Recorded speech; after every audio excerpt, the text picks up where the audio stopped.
ಬಂಗಾರ ಬೆಳ್ಳಿ ರೇಟಲ್ಲಿ ಕ್ಷಣಕ್ಕೂ ಕೂಡ ಬಿಗ್ ಟ್ವಿಸ್ಟ್ ಎದುರಾಗ್ತಾ ಇದೆ. ಯುದ್ಧಕ್ಕೆ ಬ್ರೇಕ್ ಬಿದ್ದ ಬೆನ್ನಲ್ಲೇ ಮತ್ತೆ ದರ ಏರಿಳಿತವನ್ನ ಕಾಣಿಸ್ತಾ ಇರುವಂತದ್ದು. ಬಂಗಾರ ಬೆಳ್ಳಿ ರೇಟಲ್ಲಿ ಕ್ಷಣಕ್ಕೂ ಬಿಗ್ ಟ್ವಿಸ್ಟ್. ಯುದ್ಧಕ್ಕೆ ಬ್ರೇಕ್ ಬಿದ್ದ ಬೆನ್ನಲ್ಲೇ ಮತ್ತೆ ದರದ ಏರಿಳಿತಗಳು ಕಾಣಿಸ್ತಾ ಇದೆ. 10 ಗ್ರಾಂ ಬಂಗಾರದ 1,54,000 ರೂಪಾಯಿ. ಕೊಲ್ಲಿ ಕದನದ ವೇಳೆ ಇಳಿಕೆ ಕಾಣ್ತಿದ್ದ ಚಿನ್ನ ಬೆಳ್ಳಿ. ಡಾಲರ್ ಮೇಲೆ ಹೂಡಿಕೆ ಹಿನ್ನೆಲೆ ದರದಲ್ಲಿ ಏರಿಳಿತ ಕಾಣಿಸ್ತಾ ಇದೆ. ಬಂಗಾರ ಮಾತ್ರವಲ್ಲ, ಸಿಲ್ವರ್ ರೇಟ್ ಕೂಡ ಜಂಪ್ ಆಗಿದೆ. KG silver rate 2,46,000. ಚಿನ್ನ ಬೆಳ್ಳಿ ಖರೀದಿಸಬೇಕು ಅಂತ ಇದ್ದವರಿಗೆ ಶಾಕ್ ಎದುರಾಗಿದೆ ನೋಡಿ. ಬಂಗಾರ ಬೆಳ್ಳಿ ರೇಟಲ್ಲಿ ಕ್ಷಣಕ್ಕೂ ಬಿಗ್ ಟ್ವಿಸ್ಟ್ ಎದುರಾಗ್ತಾ ಇದೆ. ಯುದ್ಧಕ್ಕೆ ಬ್ರೇಕ್ ಬಿದ್ದ ಬೆನ್ನಲ್ಲೇ ಮತ್ತೆ ನಾಗಾಲೋಟ ಶುರುವಾಗಿದೆ ಚಿನ್ನ ಮತ್ತು ಬೆಳ್ಳಿಯ ದರಗಳಲ್ಲಿ. 10 ಗ್ರಾಂ ಬಂಗಾರ 1,54,000 ರೂಪಾಯಿ. ಇನ್ನು 1 ಕೆಜಿ ಬೆಳ್ಳಿಗೆ 2,46,000 ರೂಪಾಯಿ ದರ ಇರುವಂತದ್ದು.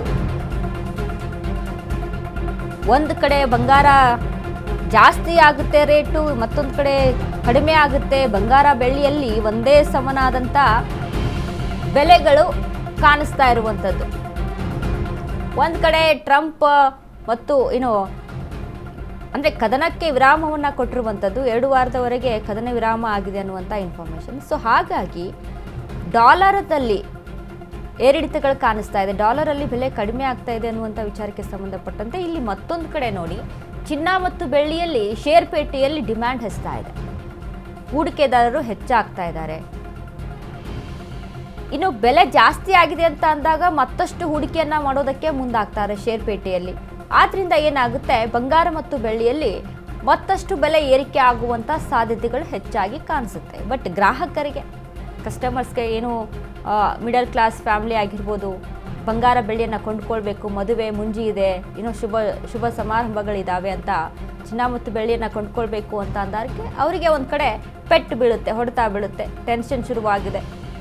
ಇದೇ ರೀತಿಯಾಗಿ ಇನ್ನು ಜಾಸ್ತಿ ಆಗ್ಬಿಡುತ್ತೇನಪ್ಪ ಬಂಗಾರ ಮತ್ತು ಬೆಳ್ಳಿ ಅನ್ನುವಂಥ ಟೆನ್ಷನ್ ಇದೀಗ ಹೆಚ್ಚಾಗಿರುವಂಥದ್ದು ಗ್ರಾಹಕರಿಗೆ. ಮತ್ತೊಂದು ಕಡೆ ಮಾರ್ಕೆಟಿಂಗಲ್ಲಿ, ಷೇರುಪೇಟೆಯಲ್ಲಿ ಹೂಡಿಕೆದಾರರಿಗೆ, ಇನ್ವೆಸ್ಟರ್ಸ್ಗಳಿಗೆ ಒಂದು ಒಳ್ಳೆ ಇನ್ವೆಸ್ಟ್ಮೆಂಟ್ ಮಾಡ್ಬೋದು ಅಂತ ಇದೀಗ ಅನ್ಕೊಳ್ತಾ ಇದ್ದಾರೆ.